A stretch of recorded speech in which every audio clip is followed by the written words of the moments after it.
Israel, la Tercera Guerra Mundial, el Almagedón y las profecías del fin del mundo. Mirad que nadie os engañe. Parte 6, junio 1 del 2024. Padre Santo y Eterno, conforme a tu voluntad, imploramos que nos acompañes en continuar este estudio, que sea para honra y gloria de tu nombre. Conforme a tu voluntad, lo presentamos y gracias porque nos tienes con vida hasta este momento. Gracias por todas las personas que puedan escuchar este material. Bendice a sus familias y ayúdanos a prepararnos para tu pronta venida. Conforme a tu voluntad, lo presentamos, lo pedimos en el nombre de Cristo Jesús y por la unción del Espíritu Santo. Amén. Bueno, el estudio pasado quedamos en la pregunta, habiendo estudiado el término judío, lo que significa la palabra judío, que finalmente llegamos a entender que la palabra judío proviene de un gentilicio. En la Biblia se refiere a alguien que habitaba en Judea y pues tiene una connotación geográfica, no religiosa, basado en lo que miramos en el estudio pasado. Y quedamos en una pregunta: si en tiempos bíblicos del Antiguo y del Nuevo Testamento la palabra judío tenía una connotación geográfica, ¿en qué momento comenzó a tener una connotación religiosa? Eso es lo que vamos a estudiar en este estudio. Va a haber muchas referencias, todo pues va a estar correspondiente con su eh, biografía. Este es el Diccionario Bíblico Anchor, volumen 3, página 845, con relación a la palabra judío. Dice judíos en el Nuevo Testamento. Introducción histórica. La palabra inglesa Jew, que es judío, está relacionada con Judeus en latín y Iudaios en griego. El uso corriente distingue entre Jewish, una designación étnica, y Judaic para referirse a un movimiento religioso, especialmente en el período antiguo. Pero etimológicamente la misma palabra está en duda. El complejo de adjetivos y nombres, tales como Jew, Jewish, Jewry, Judaic, Judaism, se deriva de Judá, la cual llegó a ser la más prominente de todas las 12 tribus de Israel durante las monarquías de David y Salomón, más o menos para el año 1000 a 999 a.C. De hecho, la consolidación del poder en Israel levantó celos tribales. A pesar de la ubicación teóricamente neutral, esto representó la influencia reinante de los judeanos. Recordemos, la palabra que tiene que ver es judeanos. Y cita Primera Reyes 11, 26, 40. La ascendencia al poder de los judeanos de esa forma contribuyó a la división de Israel entre los reinos del norte y del sur al final del reinado del rey Salomón. Notablemente, el nombre de Israel es apropiado para la parte norte y Judá es aceptada como la designación del reino del sur. En Primera y Segunda de Reyes, las frases estereotipadas, el libro de las crónicas de los reyes de Israel y el libro de las crónicas de los reyes de Judá aparecen frecuentemente, por ejemplo, en Primera de Reyes 14, 19, 15, 7. Cuando los asirios tomaron Samaria, la capital de Israel, y expulsaron a miles de sus ciudadanos, Segunda de Reyes 17, 1, 6, el reino débil de Judá, en sí prácticamente como un satélite asirio, fue todo lo que sobrevivió de la nación. Entonces, pues para poder recordar y afirmar que la palabra judío eh, era una connotación de judeano. Cuando se habla de judaico, sí está relacionado al movimiento religioso, pero la palabra judío tenía que ver con que era habitante de Judea, o sea, judeano. Y pues Isaías 37:31 nos dice, y el remanente de la casa de Judá que hubiere escapado volverá a echar raíz abajo y llevará fruto arriba, porque de Jerusalén saldrá un remanente y los que escapen del monte de Sión. El celo de Jehová de los ejércitos hará esto. Entonces, aquí, con la partición de los dos reinos, el reino del norte y el reino del sur, como lo vimos también en el estudio anterior, el reino de Judá fue el que quedó en Jerusalén y de allá quedó un remanente que fue el que posteriormente continuó con la historia del pueblo de Judá, asociado con la región de Judá. Vamos a mirar un libro, vamos a leer varias partes de este libro. Es un libro que es muy importante para el estudio que estamos haciendo. Se llama Hechos son hechos y está escrito por Benjamin H. Friedman.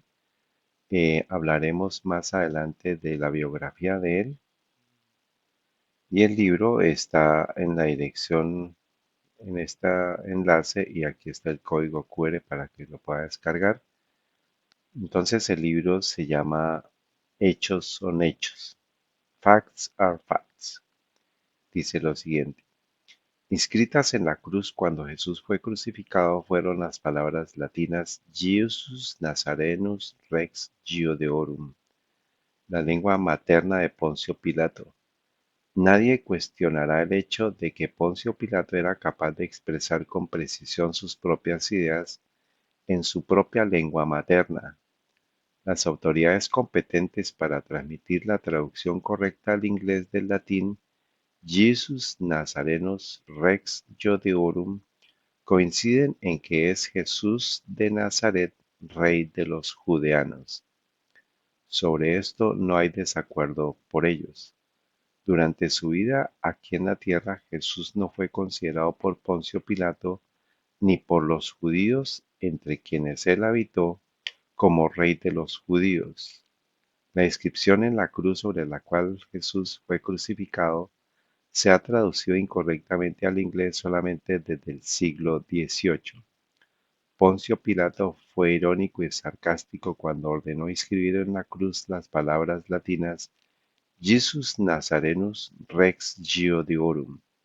A punto de ser crucificado, con la aprobación de Poncio Pilato, Jesús estaba siendo burlado por Poncio Pilato.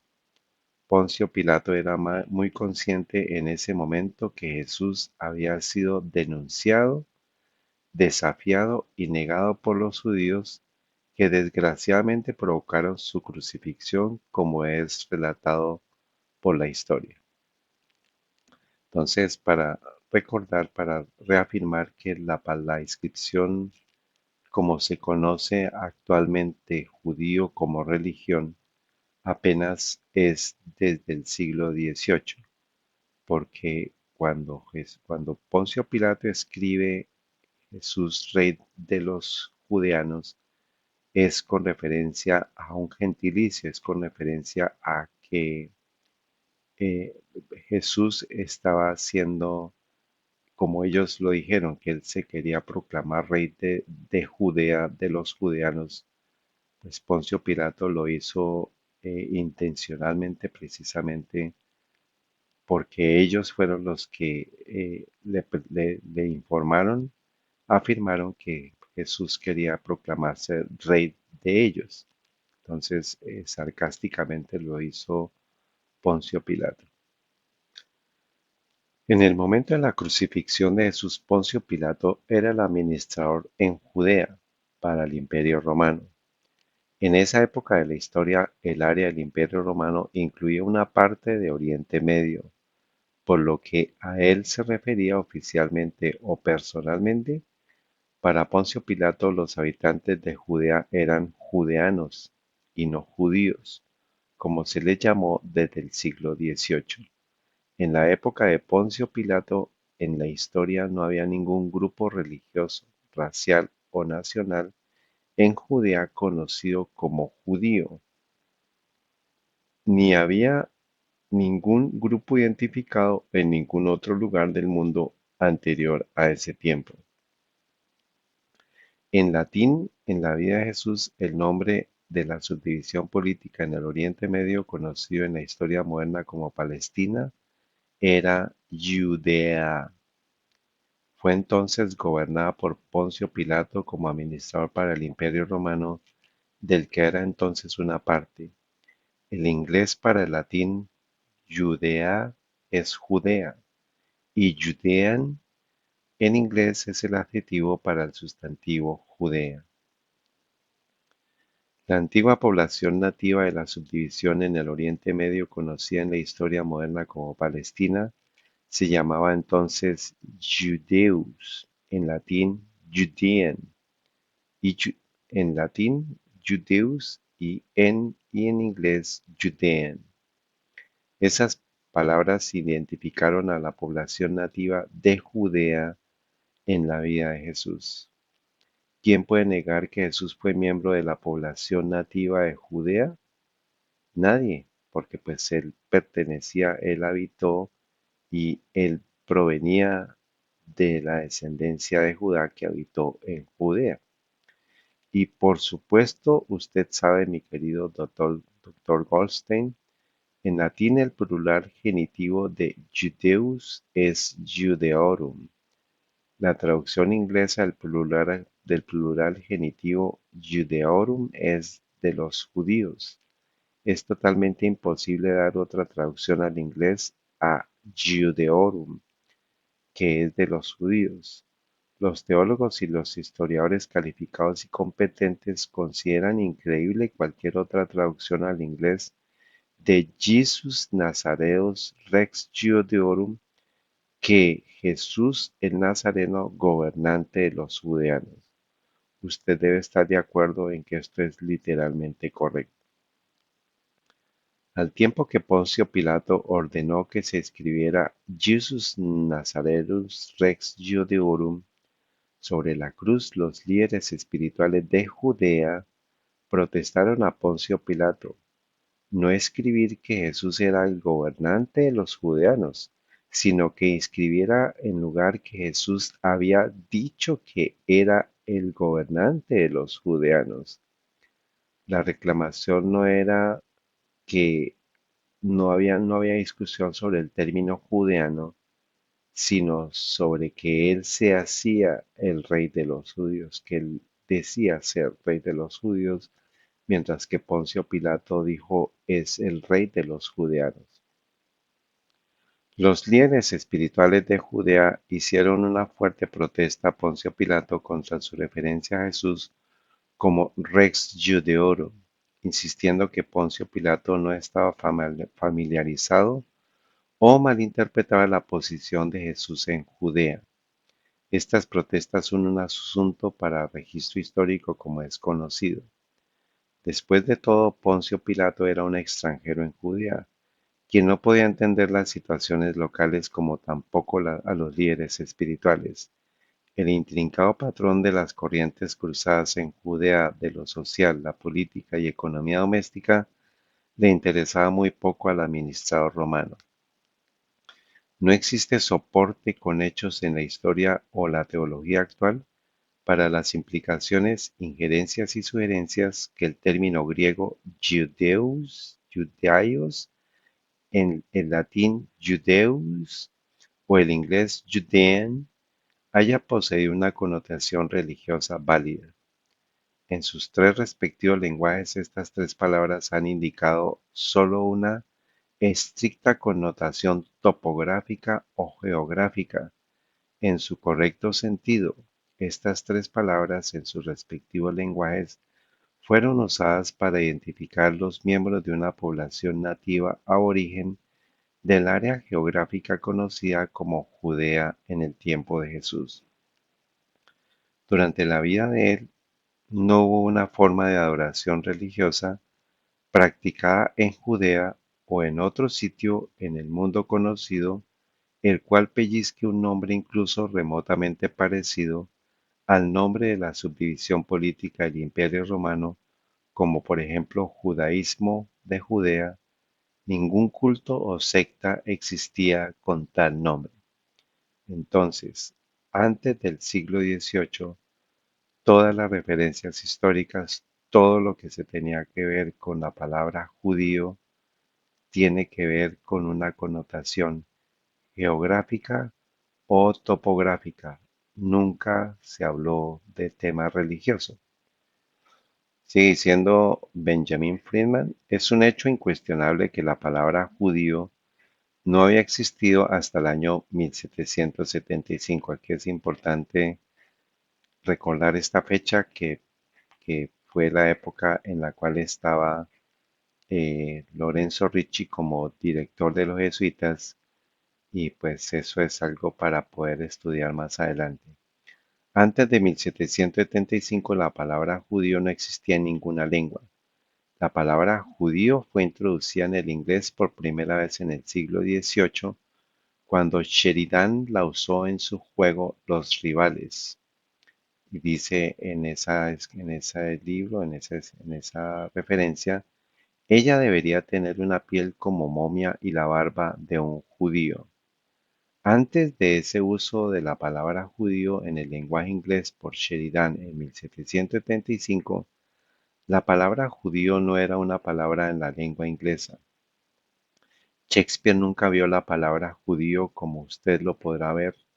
Nunca la usó en ninguno de sus trabajos, contrario al entendimiento común de la creencia general. En su Mercader de Venecia, Shakespeare escribió lo siguiente, comillas, ¿cuál es la razón? Yo soy un iwi, ¿no tengo los ojos de un iwi?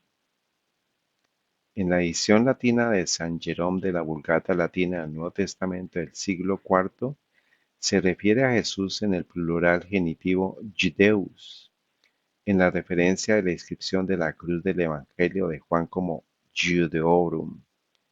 Fue en el siglo IV que San Jerome tradujo al latín los manuscritos del Nuevo Testamento de los lenguajes originales en los que estos fueron escritos. Esta traducción es referida hasta hoy como la edición Vulgata por la autoridad de la Iglesia Católica Romana, quienes la usan hoy en día. Con este proceso de adaptación, el latín Judacus y el griego Judaeus finalmente surgieron en el siglo XVIII como Jew en el idioma inglés. Los pueblos de habla inglesa lucharon a través de 14 siglos tratando de crear para el idioma inglés un equivalente para el latín Judeus y el griego Judaeus que podría ser fácilmente pronunciado en su ortografía inglesa. El inglés Jew fue el resultado de la forma contraída y corrompida del siglo XVIII del latín Judaeus y del griego Judaeus. El inglés Jew es fácilmente pronunciado en inglés a partir de su ortografía inglesa. El latín Judaeus y el griego Judaeus no pueden ser tan fácilmente pronunciados en inglés a partir de la ortografía latina y griega. Ellos fueron forzados a acuñar una palabra. La versión más temprana del Nuevo Testamento en inglés de la edición latina de la Vulgata es la edición de Wycliffe o edición de Wycliffe publicada en 1380. En la edición de Wycliffe, Jesús se menciona como uno de los Iwis. Esa fue la versión inglesa del siglo XIV del latín Judaeus y se pronunció Iwis en plural y Iwi pronunciado Hiwi en el singular. En la edición de Wycliffe de 1380, en inglés, el Evangelio de Juan dice Jesus of Nazareth, King of the Jews. Antes del siglo XIV, la lengua inglesa adoptó el King anglosajón junto con muchas otras palabras anglosajonas en lugar del latín rex y el griego basileos. El anglosajón también significaba líder tribal. En la edición de Tyndale del Nuevo Testamento en inglés publicada en 1525, Jesús también fue descrito como uno de los Iwis. En la edición de Coverdale publicada en 1535, Jesús también fue descrito como uno de los Iwis. En la edición de Coverdale en el Evangelio de Juan 19:19 se lee Jesus el Nazareth, King of the Jews. En la edición Cramer, publicada en 1539, Jesús fue nuevamente descrito como uno de los Iwis. En 1540 a 1557 Jesús fue escrito también como uno de los Iwis. En la edición de Reims, publicada en 1582, Jesús fue escrito como uno de los Iwis. En la edición King James, publicada en 1604 a 1611, también conocida como la versión autorizada, Jesús fue escrito nuevamente como uno de los Iwis, y se usaron las formas del latín Iudaeus, que era común en el momento en que se hicieron estas traducciones. La traducción al inglés del Evangelio de Juan 19:19 del griego en el que originalmente fue escrito dice: No escribas el monarca de los judíos, sino que él mismo dijo: Yo soy monarca. En el manuscrito griego original, el griego basileus aparece para monarca en inglés y en el griego Iudaios aparece para judeano en inglés. Judaía en griego es Judea en inglés. Iudaios en griego es judeano en inglés. No hay razón para cualquier confusión. No hay una persona en todo el mundo de habla inglesa de hoy que considere a un Jew, traducido judío, como Judean, judeano, en el sentido literal de la palabra, pero ese era el sentido correcto y único en el siglo antes del siglo XVIII. El significado secundario generalmente aceptado de la palabra Jew para judío, hoy en día prácticamente sin excepciones, se compone de cuatro teorías casi creídas universalmente. Ahora, estas cuatro teorías son que un supuesto judío es, primero, una persona que hoy profesa la forma de culto religioso conocido como judaísmo, una persona que afirma pertenecer a un grupo racial asociado con los antiguos semitas, una persona directamente descendiente de una nación antigua que prosperó en Palestina en la historia de la Biblia. Y la cuarta, una persona bendecida por el diseño intencional divino con ciertas características culturales superiores denegadas a otros grupos raciales, religiosos o nacionales, todo en uno. Innumerables cristianos inteligentes e informados ya no aceptan aseveraciones incontestadas por el clero cristiano de que Jesús en su vida fue miembro de un grupo en Judea que practicó una forma religiosa de adoración entonces que hoy se llama judaísmo, o que Jesús en su vida aquí en la tierra era miembro del grupo racial que hoy incluye la mayoría preponderante de todos los llamados o autoproclamados judíos en el mundo, o que son los descendientes lineales de la nación en Judea de la que Jesús fue un ciudadano en su vida aquí en la tierra, o que las características culturales de los llamados judíos en todo el mundo corresponden hoy a las características culturales de Jesús durante su vida aquí en la tierra y sus enseñanzas, mientras él estaba aquí en la tierra por una breve instancia. Los cristianos ya no creerán que la raza, la religión, la nacionalidad y la cultura de Jesús y la raza, la religión, la nacionalidad y la cultura de los así llamados o autoproclamados judíos de hoy o sus antepasados tienen un origen o un carácter común. Es muy importante, por favor, repase usted este escrito para que no se confunda. Ahora, hubo judeanos que se salvaron de la destrucción de Jerusalén en el año 70. Acordémonos que en el año 70 fue arrasada Judea, Jerusalén, perdón, que pertenecía a Judea. O sea que hacemos la pregunta, ¿hubo judeanos que se salvaron de la destrucción de Jerusalén en el año 70 después de Cristo? Dice la historia, la huida a Pela es mencionada por los padres de la iglesia. Acordémonos que Pela fue la ciudad a la cual huyeron los cristianos o los judeanos que creyeron en Jesús, creyeron en sus palabras y huyeron apropiadamente en el momento en que Jerusalén fue rodeada por el ejército romano. Esa fue la señal que Jesús les había advertido a sus discípulos, a los creyentes en él, judeanos que creían en él. Esa fue la señal para que ellos salieran de Jerusalén y huyeron a Pela. Dice, la huida a Pela es mencionada por los padres de la iglesia en el siglo IV. Eusebio de Cesarea y Epifanio de Salamina, quienes citan una traducción según la cual antes de la destrucción de Jerusalén en el año 70, los cristianos de Jerusalén habían sido advertidos milagrosamente de huir a Pela, en la región de la Decápolis, al otro lado del río Jordán.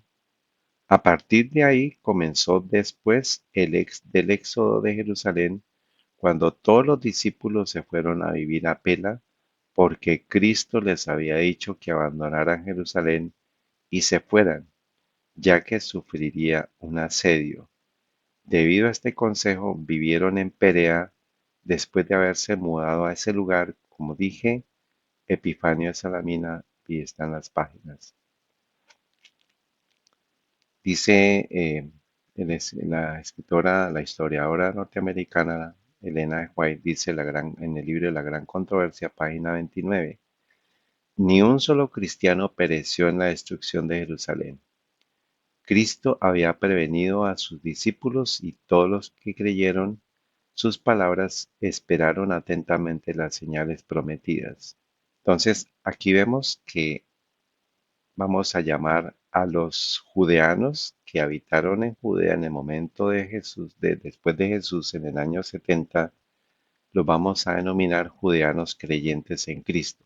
O sea, los cristianos que vivían en Judea, que creyeron en Jesús y que era parte de todo el conglomerado de los judeanos que habitaban en esa región, dice, ni un solo cristiano pereció en la destrucción de Jerusalén.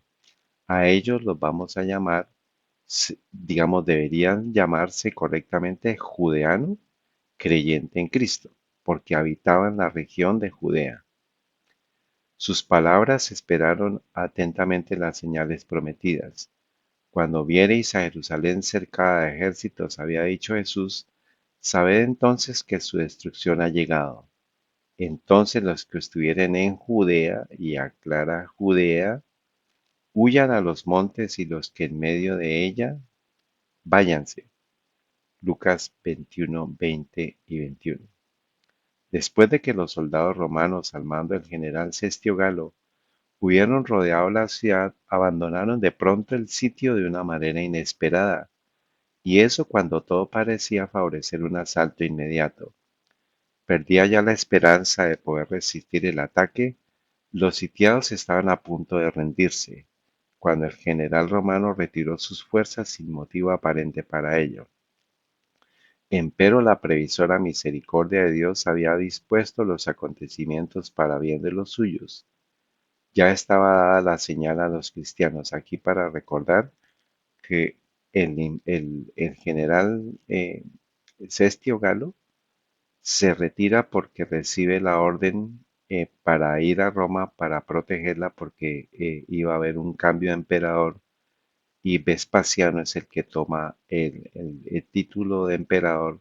3 años más adelante, Tito viene a retomar el asedio de Jerusalén y Tito es hijo de Vespasiano. Entonces, Cestio Galo se retira y es pues la oportunidad que los cristianos, ya estaba dada la señal a los cristianos que aguardaban el cumplimiento de las palabras de Jesús y en aquel momento se les ofrecía una oportunidad que debían aprovechar para huir conforme a las indicaciones dadas por el Maestro. Dice entonces aquí la palabra judía, de en Judea, los que estuvieran en Judea, o sea, los judeanos. ¿Mm? Los sucesos se desarrollaron de modo tal que ni los judíos ni los romanos hubieran podido evitar la huida de los creyentes. Aquí nos vamos a referir, aquí se refiere es a los judeanos no creyentes en Cristo porque también estaban habitando la región de Judea, pero no creyeron en Cristo. Y los romanos, acuérdense que pues como los romanos estaban sitiando a Jerusalén, cuando ellos se retiran, la retaguardia del ejército romano es atacada por los judeanos, o sea, a los que se refiere aquí la palabra judío. Ellos entran en conflicto y hacen que se descuide a los creyentes judeanos, creyentes en Cristo, y ellos son los cristianos, los que se salvan.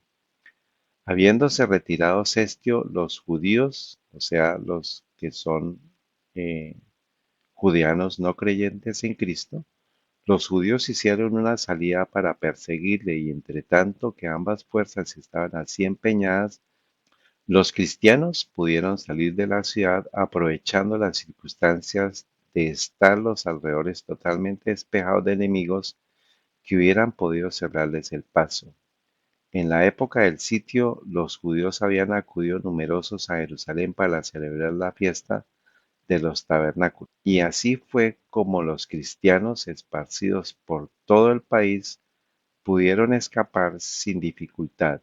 Entonces aquí estamos hablando de los judeanos creyentes en Cristo, que son los cristianos, habitantes de Judea, pudieron escapar sin dificultad.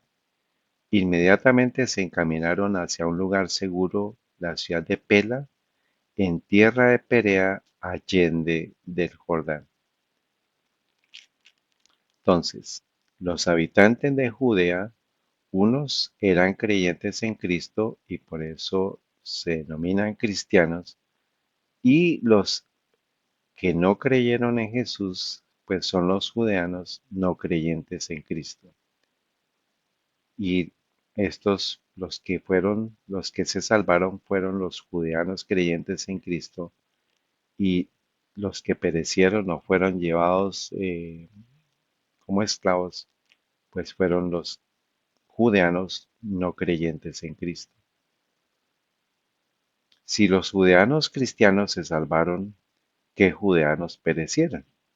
Pues acordémonos que son todos habitantes de la región de Judea, unos que creen en Cristo y unos que no creen en Cristo, pero todos deberían ser llamados judeanos, porque habitaban la región de Judea.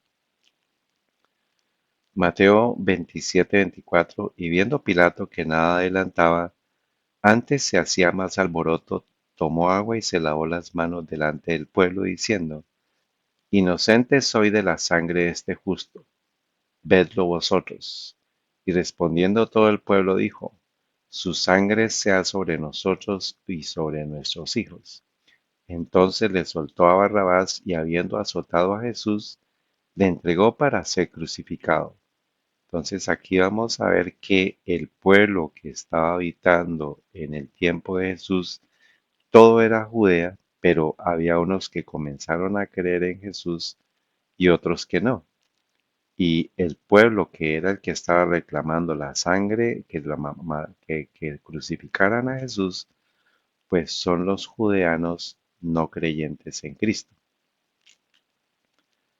De la historiadora norteamericana Elena White, el deseado de toda la gente, dice, Cuando Pilato se declaró inocente de la sangre de Cristo, Caifás contestó desafiante: su sangre sea sobre nosotros y sobre nuestros hijos. Estas terribles palabras fueron repetidas por los sacerdotes y gobernantes. Entonces, aquí vemos que Caifás pertenecía al fariseísmo y luego por la muchedumbre y en un inhumano rugir de voces. Entonces, los judeanos no creyentes en Cristo son los sacerdotes y gobernantes y la muchedumbre que reclamaron a Poncio Pilato: crucifícale, que la sangre sea sobre nosotros. Son los judeanos no creyentes en Cristo, a pesar de que hubo sacerdotes que, que pertenecientes al Sanedrín que sí creyeron en Jesús. Y dice, toda la multitud contestó y dijo: su sangre sea sobre nosotros y sobre nuestros hijos. El pueblo de Israel había hecho su elección. Señalando a Jesús, habían dicho: quita a este y suéltanos a Barrabás. Barrabás, el ladrón y homicida, era representante de Satanás. Cristo era el representante de Dios. Cristo había sido rechazado, Barrabás había sido elegido. Iban a tener a Barrabás. Al hacer su elección, aceptaban al que desde el principio es mentiroso y homicida.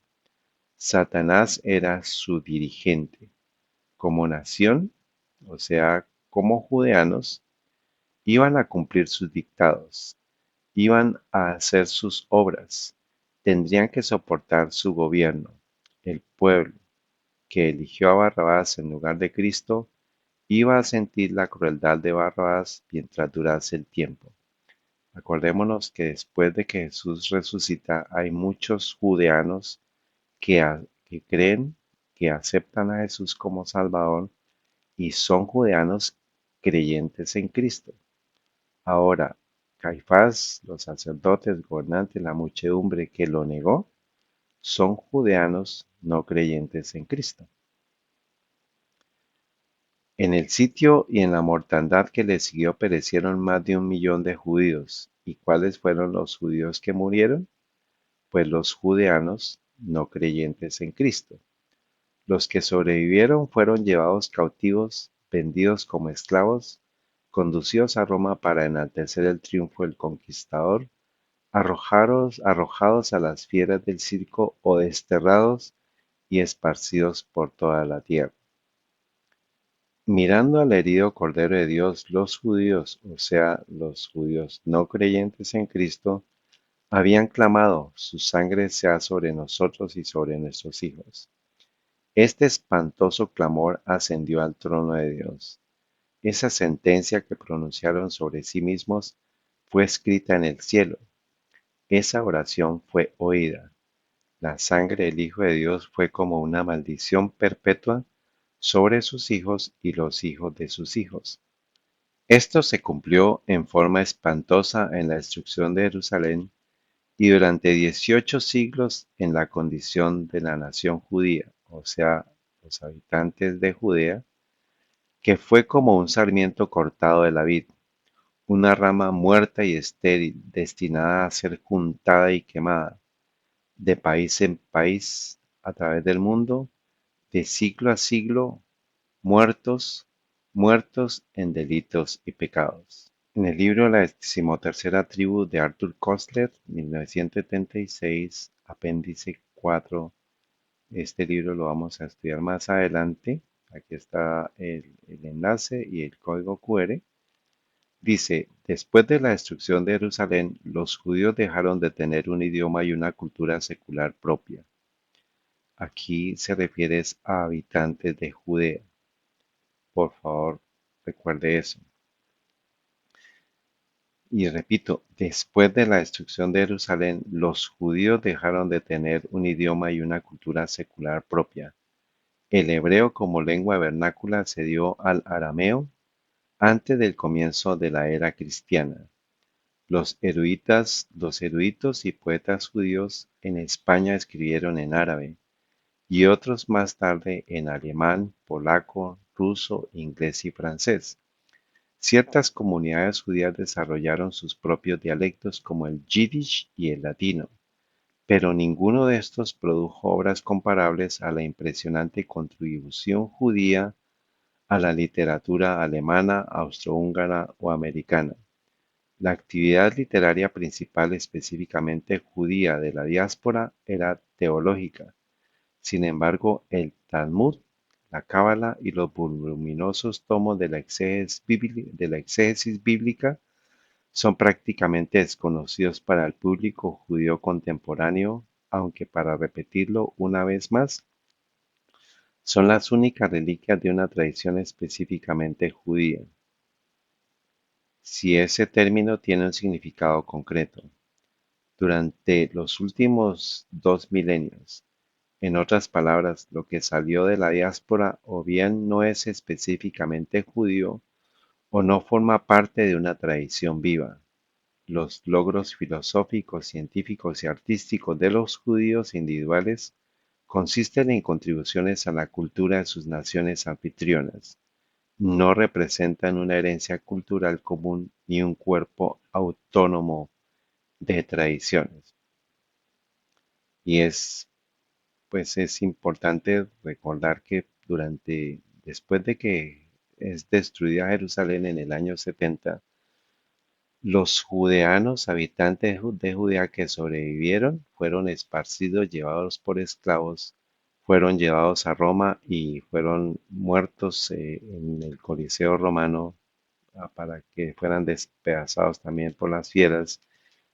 Y los que sobrevivieron se esparcieron y no pudieron consolidar una cultura como tal basado en lo que ellos conocían en su región de Judea, porque pues cómo podían sobrevivir después de tantos siglos.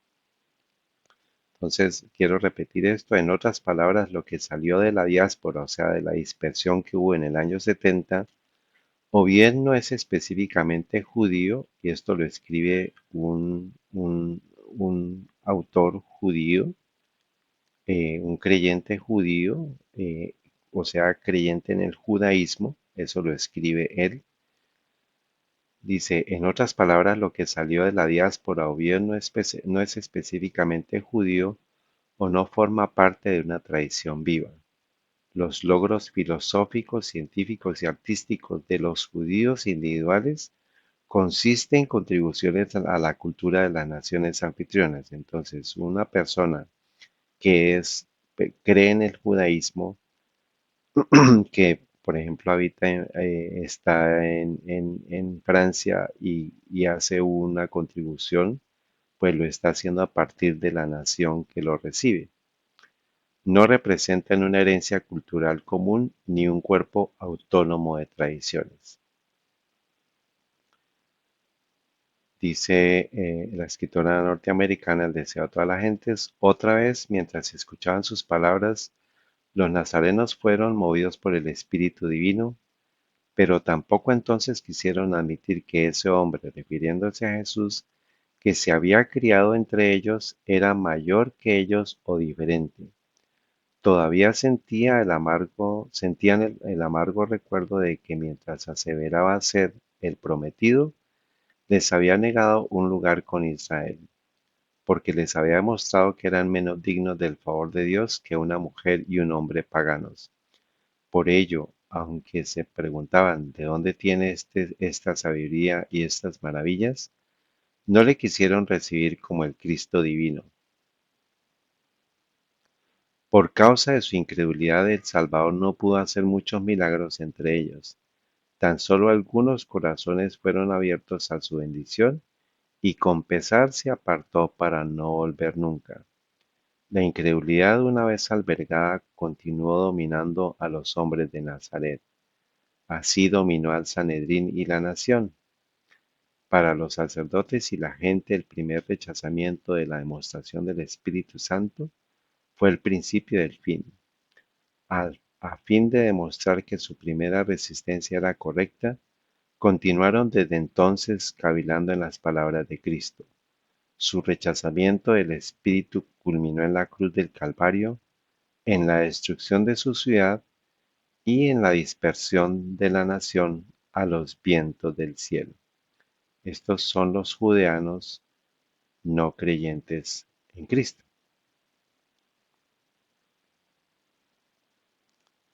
Entonces, ¿cuál es el origen de la forma de adoración religiosa conocida hoy como judaísmo, que se asocia con un judío, o sea, el creyente en el judaísmo? Mateo 16:1 dice, y vinieron los fariseos y los saduceos para tentarle, y le pidieron que les mostrase señal del cielo. Entonces aquí vamos a anotar a los judeanos, fariseos y saduceos. O sea, eran habitantes de Judea que pertenecían al fariseísmo y al saduceísmo. Entonces los vamos a nombrar judeanos, fariseos y saduceos. Mas él respondiendo les dijo, cuando anochece decís, hará buen tiempo, para que el cielo tiene, porque el cielo tiene arreboles, está hablando Cristo. Y por la mañana, hoy habrá tempestad, porque el cielo tiene arreboles y está nublado. Hipócritas, que sabéis discernir la faz del cielo, mas las señales de los tiempos no podéis. La generación perversa y adúltera demanda señal, mas señal no se le será dada sino la señal del profeta Jonás. Y dejándolos se fue. Y viniendo los discípulos al otro lado, se habían olvidado de traer pan. Entonces Jesús les dijo, mirad y guardaos de la levadura de los fariseos y de los saduceos. Mateo 23:13, refiriéndose a estos judeanos, fariseos y saduceos, dice, mas hay de vosotros escribas y fariseos hipócritas. En 7 veces dice esto en los versículos 13, el 14, el 15, el 23, el 25, el 27 y el 29. Se refiere a los escribas y fariseos como escribas y fariseos hipócritas. Versículo 14, hay de vosotros escribas y fariseos hipócritas. Versículo 15, repite exactamente las mismas palabras. Entonces, estos son judeanos, escribas y fariseos. Aquí en Mateo 16 se refiere a los fariseos y saduceos. Aquí ya incluye a los escribas. Y a todos les dice hipócritas. Entonces, la levadura de fariseos, saduceos y escribas, ¿a qué se refiere? Mateo 15:1 dice, entonces vinieron a Jesús ciertos escribas y fariseos de Jerusalén diciendo, ¿por qué tus discípulos quebrantan la tradición de los ancianos? Entonces aquí vemos los ancianos, quienes, pues los fariseos, saduceos, escribas, pues no se lavan sus manos cuando comen pan. Pero él respondió y les dijo, ¿por qué también vosotros quebrantáis el mandamiento de Dios por vuestra tradición? Porque Dios mandó diciendo, honra a tu padre y a tu madre, y el que maldijere a su padre o a su madre, muera de muerte. Pero vosotros decís, cualquiera que dijere a su padre o a su madre, es mi ofrenda todo aquello con que pudiera ayudarte, y no honra a su padre o a su madre, será libre. Así habéis invalidado el mandamiento de Dios por vuestra tradición. Hipócritas, bien profetizó de vosotros Isaías diciendo, este pueblo se acerca a mí con su boca y de sus labios me honra, pero su corazón lejos está de mí. Pero en vano me honran enseñando como doctrinas mandamientos de hombres. Entonces, ¿qué es la levadura de los fariseos y los saduceos y escribas? Pues es la tradición de los ancianos, los mandamientos de hombres o las doctrinas de hombres. Recordemos, la levadura de los fariseos, saduceos y escribas, a los cuales Jesús llamó hipócritas, son aquellos que invalidan el mandamiento de Dios, invalidan la palabra de Dios por colocando la tradición de los ancianos o los mandamientos de hombres o las doctrinas de hombres. Es muy importante esto para que lo tengamos en cuenta porque más adelante vamos a volver a retomar estas palabras. Pero de eso se trata, que la tradición de los ancianos, escrita por fariseos, saduceos y escribas, vino a reemplazar la palabra de Dios, los mandamientos de Dios, lo que fue escrito y lo que fue revelado, lo que fue inspirado por Dios, y pues se convirtió en doctrinas y mandamientos de hombres. Entonces esa es la advertencia de Jesús, que se debían cuidar de la levadura de los fariseos, de los saduceos y escribas, que se refiere a las doctrinas o la tradición de los ancianos o los mandamientos de hombre o las doctrinas de hombre que no son las que Dios ha enseñado. Enciclopedia Judía, volumen 9, edición 1901, dice, en el rey Agripa, del 41 al 44, los fariseos tenían un partidario y un amigo, y con la destrucción del templo en el año 70, los saduceos desaparecieron por completo, dejando la regulación de todos los asuntos judíos en manos de los fariseos. Desde entonces, la vida judaica fue regulada por las enseñanzas de los fariseos. Entonces, después de la destrucción de Jerusalén, los saduceos desaparecieron por completo y solamente quedó el fariseísmo. Toda la historia del judaísmo fue reconstruida a partir del punto de vista farisaico y se dio un nuevo aspecto al Sanedrín del pasado, una nueva cadena de tradición que es exactamente lo que Jesús advirtió: tradición de los ancianos, mandamientos de hombre, doctrinas de hombre. Dice, una nueva cadena de tradición suplantó a la antigua tradición sacerdotal. El fariseísmo moldeó el carácter del judaísmo y la vida y el pensamiento del judío para todo el futuro. Esto está tomado de la misma enciclopedia judía. En verdad, esto le dio a la religión judía una tendencia legalista e hizo del separatismo su principal característica. Entonces, de las mismas fuentes judías, vamos a recordar lo que también entonces a compilar. Entonces, ¿quién es el judaísmo o qué es el judaísmo según ellos? Pues es fariseísmo. Y sigue diciendo, hechos son hechos de Benjamin Friedman, confirmando lo que estamos recopilando aquí, basado en historia y la Biblia. Alegar que Jesús era judío en el sentido de que durante su vida Jesús profesó y practicó la forma del culto religioso conocida y practicada bajo el nombre moderno de judaísmo es falsa y ficción de la naturaleza más blasfema. ¿Por qué es blasfemo?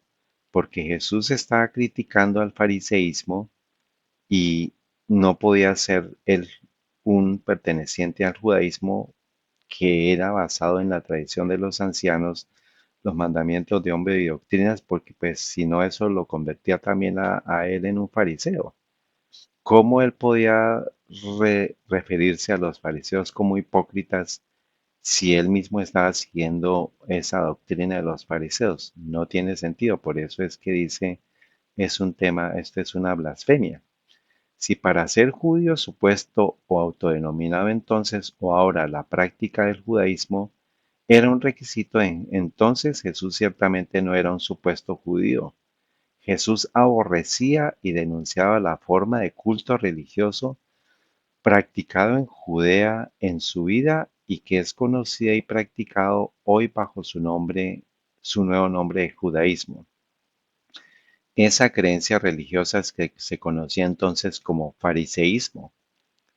El clero cristiano aprendió esto en sus días de seminario teológico, pero nunca han hecho ningún intento de hacer esto claro para los cristianos.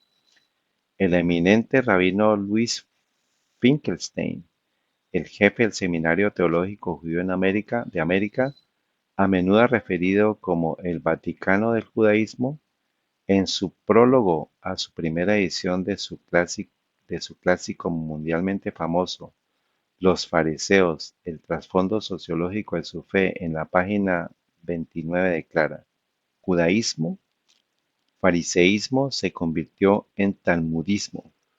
El talmudismo se convirtió en rabinismo medieval y el rabinismo medieval se convirtió en rabinismo moderno. Pero a lo largo de estos cambios de nombre, el espíritu de los antiguos fariseos sobrevive inalterado. De Palestina a Babilonia, desde Babilonia hasta el norte de África, Italia, España, Francia y Alemania, de estos a Polonia, Rusia y Europa Oriental en general, el antiguo fariseísmo ha vagado. Demuestra la importancia perdurable que une al fariseísmo como un movimiento religioso. En este pequeño fragmento nos describe la historia de casi 20 siglos de lo que es el judaísmo actual y pues acordémonos que recopilamos aquí esto basado en la Biblia y los escritos históricos. Entonces, ¿el judaísmo es qué? Fariseísmo, lo está confirmando aquí, con base en lo que habíamos escrito antes, se convirtió en talmudismo. Entonces, talmudismo es lo mismo que fariseísmo, es lo mismo que judaísmo, es lo mismo que la tradición de los ancianos.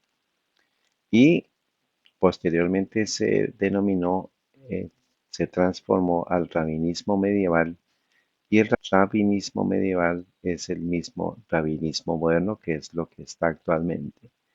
Entonces, todo lo que se conoce como el judaísmo o los creyentes en judíos en el finalmente proviene del judaísmo, del fariseísmo, del talmudismo y pasó al rabinismo medieval y luego se convirtió al rabinismo moderno.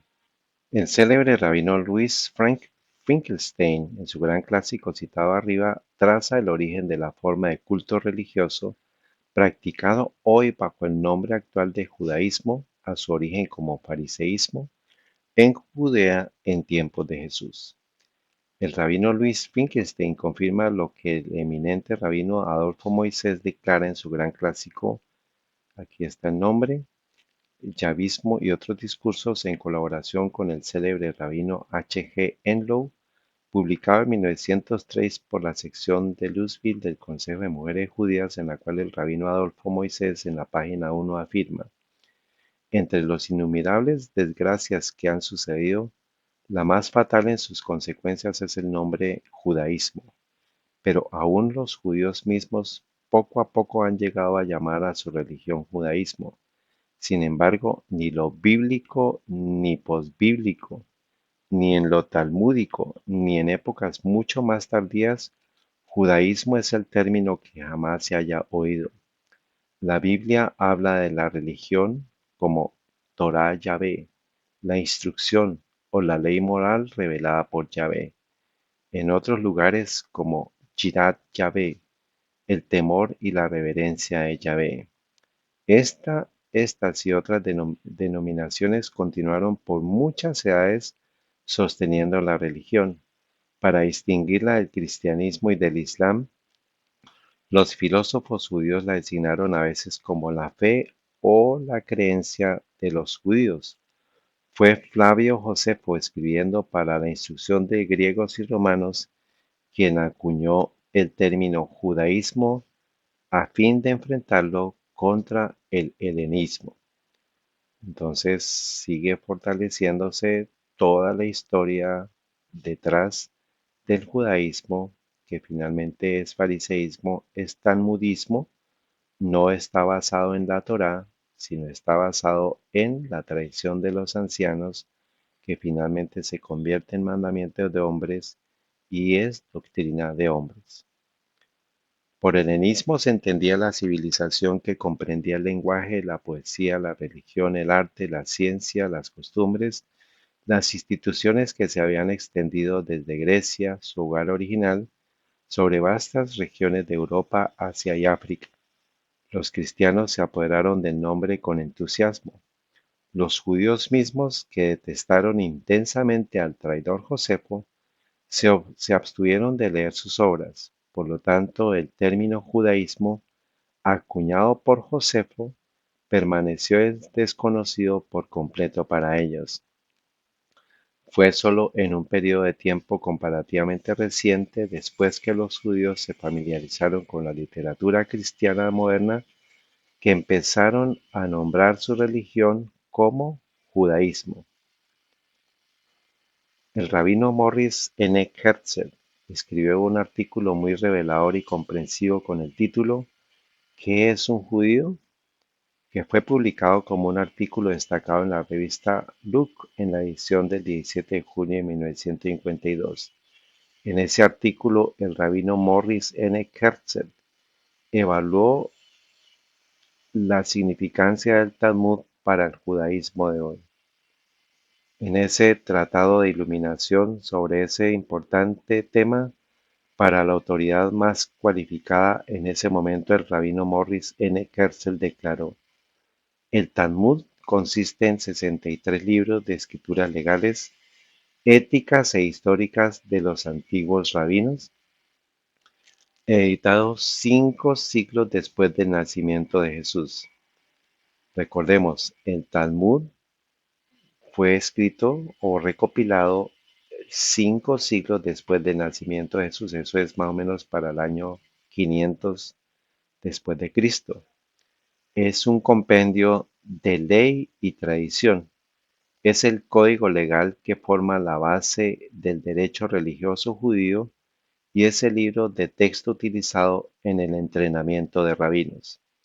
Hay que distinguir entonces entre la Torá, que fue lo que estudió Jesús, y el Talmud, que es lo que estudian los rabinos actuales, y está la tradición del judaísmo está basado, y lo dice aquí, con todo lo que hemos estudiado, pues es la levadura de los fariseos desde el tiempo de Jesús, transmitido generación en generación, pero ya a través de la tradición, digamos, algo escrito por parte de los hombres y no por parte de la inspiración divina. En su Historia del Talmud, Michael Rodkin, en la página 70, dice: ¿qué es el Talmud? El Talmud entonces es la forma escrita de lo que en el momento de Jesús se le llamó a la tradición de los ancianos, y a la que él hace alusiones frecuentes. ¿Qué clase de libro es? Entonces aquí volvemos a enfatizar lo que Jesús dijo: la levadura de fariseos, saduceos y escribas es la tradición de los ancianos, los mandamientos de hombres, las doctrinas de hombres, que era el judaísmo. El fariseísmo lo tomó y se transformó en el talmudismo. Esto vino a ser el rabinismo medieval y se convirtió al rabinismo moderno a partir de lo que se enseñó a partir del siglo V después de Cristo.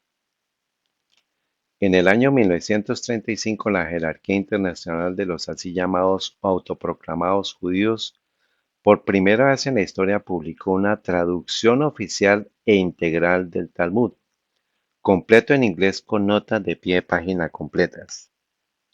O sea, es hasta 1935 que se tradujo ese Talmud antiguo al inglés. Lo que poseían para hacer esta traducción al inglés es uno de los misterios sin resolver. Entonces, ¿de dónde sacaron eso si no existía esa tradición? Probablemente se hizo porque tantos judíos llamados o autodenominados de la generación más joven no pudieron leer el Talmud en las muchas lenguas antiguas en las que los 63 libros originales del Talmud fueron compuestas por sus autores en muchas tierras entre el 200 y el 500 después de Cristo. Y acordémonos que el hebreo en el del tiempo de Jesús se transformó en el arameo, entonces peor trazabilidad de todos los escritos que había del original. Esta traducción oficial e integral del Talmud al inglés con las notas oficiales fue impresa en Londres en 1935 por la Sonsino Press. Siempre se ha llamado la edición Sonsino del Talmud. Y aquí usted puede encontrar ese libro. Aquí pues yo lo encontré en esta dirección. Aquí está la referencia. Usted puede encontrar lo que está citando este autor, lo encuentra en esta dirección.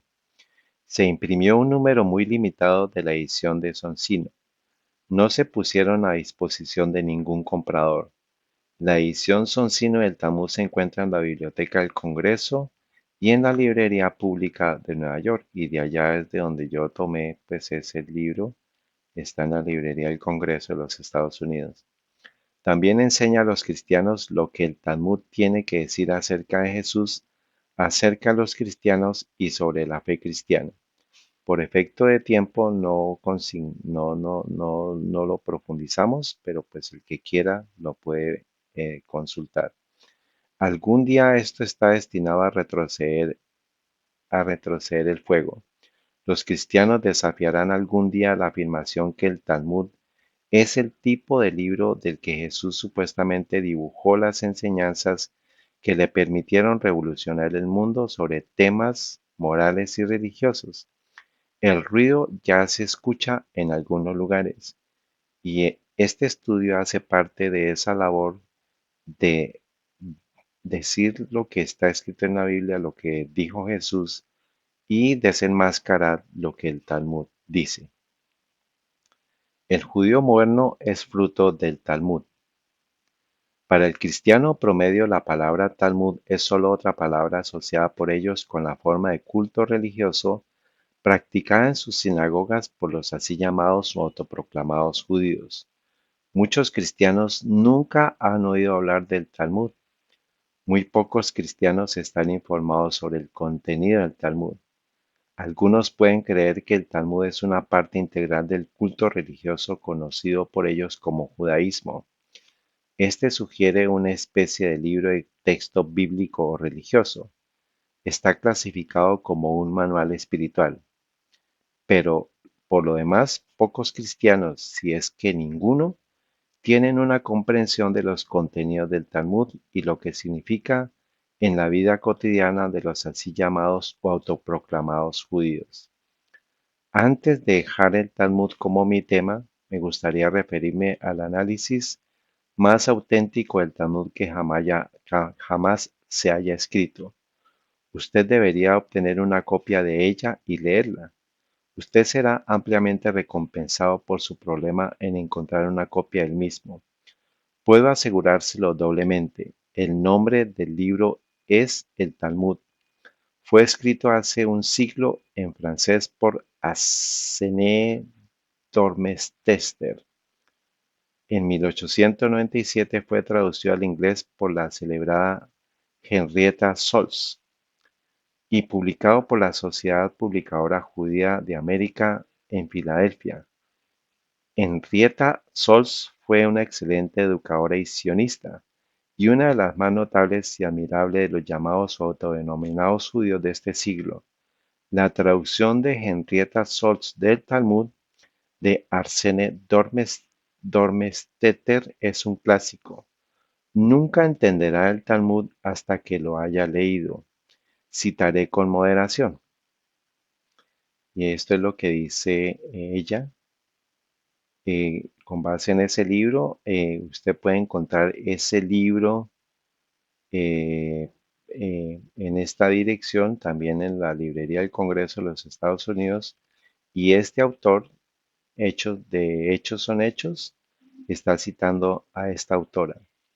Dice esta autora judía, sionista, dice, ahora bien, el judaísmo encuentra su expresión en el Talmud, que no es una remota sugerencia y un débil eco de ella, sino en que se ha encarnado, en el que ha tomado forma pasando de un estado de abstracción al dominio de cosas reales. El estudio del judaísmo es del Talmud, como el estudio del Talmud es lo del judaísmo. Ellos son dos cosas inseparables, o mejor, son una y lo mismo. En consecuencia, el Talmud es la expresión más completa del movimiento religioso y este código de prescripciones interminables y ceremonias minuciosas representa en su perfección el trabajo total de la idea religiosa. El milagro fue logrado por un libro, el Talmud. El Talmud a su vez está compuesto de dos partes distintas, la Mishnah y la Gemara. La primera el texto, la segunda el comentario sobre el texto. Por el término Mishnah designamos una recolección de decisiones y leyes tradicionales abarcando todos los departamentos de legislación civil y religioso. Este código, que fue obra de varias generaciones de rabinos, nada en efecto puede igualar la importancia del Talmud, a menos que sea la ignorancia que prevalece sobre esto. Entonces, para recordar, aquí está pues el código QR donde puedes cargar el libro. Y para recordar entonces que la levadura de fariseos, saduceos, escribas, la tradición de los ancianos es el judaísmo, es lo que se enseña en el rabinismo moderno, es lo que se enseña en el judaísmo moderno. Esto explica cómo sucede que una sola página del Talmud contiene 3 o 4 idiomas diferentes, o más bien especímenes de un idioma en 3 o 4 etapas de degeneración. Muchas Mishnas de 5 o 6 líneas van acompañadas de 50 o 60 páginas de explicación. Entonces, ¿qué es la Mishnah? Es una recolección de decisiones y leyes tradicionales. O sea, muchas Mishnas de 5 o 6 líneas van acompañadas de 50 o 60 páginas de explicación, que es la Gemara. Entonces, tiene usted 3 líneas o 4 líneas, 5 líneas y 60 páginas de explicación de esa Mishnah. Es la ley en toda su autoridad, constituye el dogma y el culto. Es el elemento fundamental del Talmud. El estudio diario del Talmud, que entre los judíos comenzaba a la edad de los 10 para terminar en la vida misma, era necesariamente una gimnasia severa para la mente, gracias a la cual adquirió incomparable sutileza y perspicacia, ya que aspira a una cosa. Entonces, ¿cuál es el objetivo del Talmud? Establecer para el judaísmo un cuerpo de jurisdicción eclesiástico. Recordemos, en la parte quinta dejamos dos preguntas abiertas. ¿Qué se entiende por la palabra judío y qué se debería entender por la palabra judío o judeano como gentilicio? Entonces, basado en esto, nosotros creemos que la palabra judío, entendíamos y creíamos que la palabra judío, después de este estudio, pues ya las cosas cambian, aquellos que practican la religión del judaísmo. ¿Y qué se debería entender por la palabra judío? Pues aquellos que nacieron en la región de Judea. Entonces, yo no puedo llamarme judío si yo no nací en Judea. Ahora, sí puedo llamarme judío si pertenezco a la religión del judaísmo. Por eso es importante, para no confundirse con estos términos, ¿a qué se refiere? Entonces, si a mí me dicen qué entiende usted por la palabra judío, pues yo tengo que explicar que depende si es de por religión, llamaría judaísmo, y si es por descendiente de Judea, lo llamaría judeano. Entonces, los 7.1 millones de judíos que habitan en Israel lo son ¿por qué? ¿Por creencia religiosa o por haber nacido en Judea o Palestina? Eso es parte de lo que vamos a seguir estudiando. Y pues traza toda la genealogía pasando por Adán, por Noé, por Abraham, por el rey David. Vamos a detenernos un poquito aquí de dónde viene la palabra, de dónde viene Judá. Y vamos a mirar aquí que Sem es hijo de Noé, de donde viene la genealogía que llega a Jesús. De allá viene la palabra semita. No viene de Abraham, sino viene de Sem, que es el hijo de Noé. Y llegamos a Abraham, y Abraham tiene a Isaac, e Isaac tiene a Jacob, y Jacob tiene a Judá. Y Salmón, vamos a mirar quién es Salmón aquí. Salmón tiene a Boaz y de quien la Biblia nos dice que es Boaz. Y dice la Biblia, Mateo 1:5, y Salmón engendró de Rahab a Boaz, y Boaz engendró a Obed de Ruth, y Obed engendró a Isaí. Entonces vemos aquí la descendencia. Salmón engendra de Rahab a Boaz, y Boaz engendró a Obed de Ruth. Entonces hay dos personas, dos mujeres, que es Rahab y que es Ruth.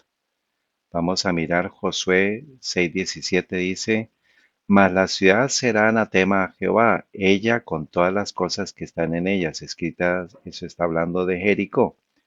Solamente Rahab la ramera vivirá con todos los que estuvieren en casa con ella, por cuanto escondió los mensajeros que enviamos.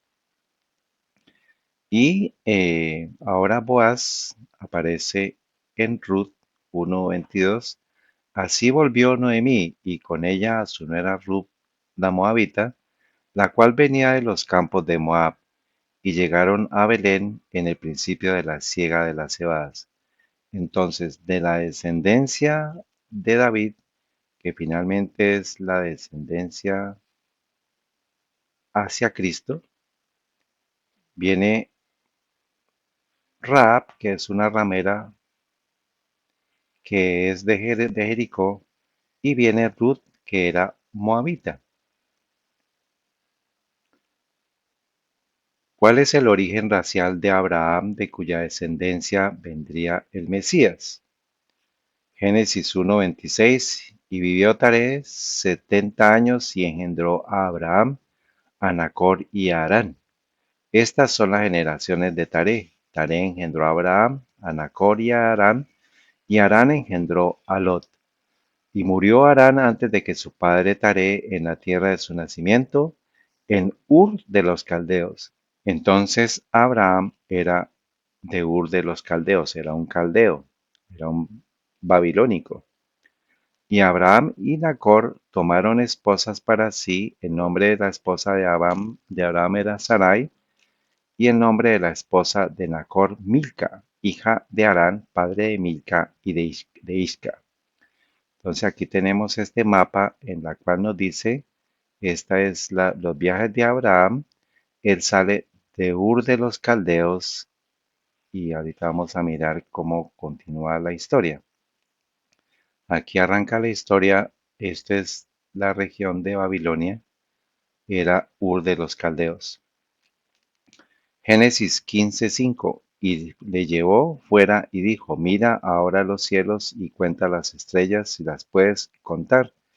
Y le dijo, así será tu simiente, hablando Dios, le está hablando a Abraham, y creyó a Jehová, y él se lo contó por justicia.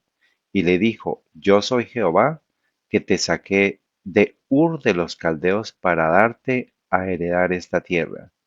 Entonces él sacó a Abraham de Ur de los Caldeos, o sea que Abraham era caldeo. Hechos 7:2 dice, y él dijo, varones y hermanos y padres, oíd, el Dios de gloria apareció a nuestro Padre. Aquí está hablando Esteban, antes de ser apedreado. Dice, el Dios de gloria apareció a nuestro Padre Abraham estando en Mesopotamia, antes que morase en Harán. Y le dijo, sal de tu tierra y de tu parentela, y ven a la tierra que te mostraré. Entonces salió de la tierra de los caldeos, que es Ur de los Caldeos, y habitó en Harán. Aquí usted ve en el mapa Harán. Entonces, Abraham hace este recorrido y llega a Harán. Y de allí, muerto su padre, él le trasladó a esta tierra en la cual vosotros habitáis ahora. Entonces, Abraham sale con su padre de Ur de los Caldeos, llegan a Harán, allá muere su padre, y arranca después Abraham hasta llegar a la tierra a la cual dice, vosotros habitáis hasta ahora. Está hablando Esteban en el tiempo, en el año 34 después de Cristo, le está hablando a los judeanos que habitaban esa región. Entonces, Abraham era de origen babilónico y su ADN era babilónico. Éxodo 1:1. Estos son los nombres de los hijos de Israel que entraron en Egipto con Jacob. Cada uno entró con su familia: Rubén, Simeón, Leví y Judá. Y aquí pues por eso es que la región vino a conocerse como Judá. Sigue el versículo 5: y todas las almas de los que salieron de los lomos de Jacob fueron 70. Y José estaba en Egipto, y murió José y todos sus hermanos y toda aquella generación. Y los hijos de Israel fructificaron y crecieron y se multiplicaron y fueron aumentados y fortalecidos en extremo, y la tierra se llenó de ellos. Entonces vamos a ver cuánto tiempo habitaron los, los descendientes de Judá, cuánto tiempo habitaron en la tierra de Egipto. Dice Éxodo 12:40, el tiempo que los hijos de Israel habitaron en Egipto fue 430 años. Y sucedió que al cabo de los 430 años, en aquel mismo día, todos los ejércitos de Jehová salieron de la tierra de Egipto. Lucas 3:7. Y decía a las multitudes que salían para ser bautizadas por él, está hablando Juan el Bautista: oh generación de víboras, ¿quién os enseñó a huir de la ira que vendrá? Haced pues frutos dignos de arrepentimiento, y no comencéis a decir en vosotros mismos: tenemos a Abraham por padre, porque os digo que Dios puede levantar hijos a Abraham aún de estas piedras. Y lógico, porque pues Abraham vino de Ur de los Caldeos, pasaron por 430 años en Egipto, y pues igual pues ya la descendencia no podía reclamar, los que provenían de esa región de Judea no podían reclamar que eran descendientes puros de Abraham, porque pues incluso Abraham provenía de Ur de los Caldeos. Juan 8:30, Cristo hablando dice: hablando él estas cosas, muchos creyeron en él, o sea, judeanos creyentes en Cristo. Entonces dijo Jesús a los judíos que habían creído en él: si vosotros permanecéis en mi palabra, seréis verdaderamente mis discípulos, y conoceréis la verdad, y la verdad os hará libres. Ahora, los que no creyeron en él, dice, le respondieron: simiente de Abraham somos, y jamás fuimos esclavos de nadie. ¿Cómo dices tú, seréis libres? Ahora, pregunta: ¿qué probabilidad existe que alguien pueda considerarse de ascendencia semita pura, o sea, que provenga de Sem, a pesar que sus ancestros incluyen, primero, Abraham de origen caldeo, nació en Mesopotamia o Babilonia; segundo, descendientes de Jacob que estuvieron 430 años en Egipto; tercero, viene de una ramera que habitó en Jericó, de la moabita Ruth; quinto, un pueblo casi extinto y dispersado en el año 70, que anduvo errante por toda la tierra y que nunca pisó el suelo de Palestina. ¿Qué probabilidad hay que alguien pueda reclamarse o considerarse ascendencia semita pura? Pues la probabilidad es muy baja, es casi nula. Entonces, los 7.1 millones de judíos lo son ¿por quién? Por creencia religiosa. No puede ser porque hayan nacido en Judea o Palestina. Otra pregunta: ¿podría existir alguien capaz de reclamar que es judeano, o sea, que nació en Judea, que es puro y de ascendencia semita? Pues la respuesta es no.